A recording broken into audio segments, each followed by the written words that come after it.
கணபதியும் அருள் ஈந்தார். அகில உலகும் உனது வசம், இரும்பு வெள்ளி பொன்னால் ஆன கோட்டையும் தந்தோம்.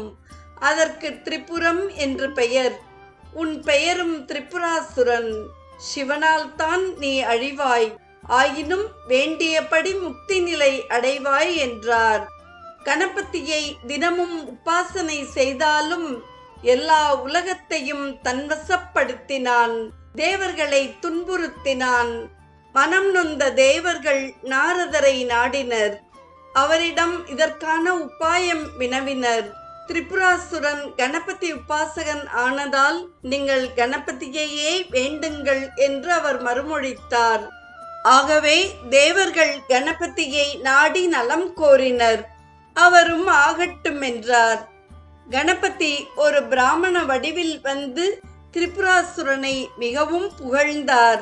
பிராமணருக்கு உபச்சாரங்கள் செய்து, நான் உமக்கு என்ன செய்ய வேண்டும் சொல்லுங்கள் என வேண்டினான்.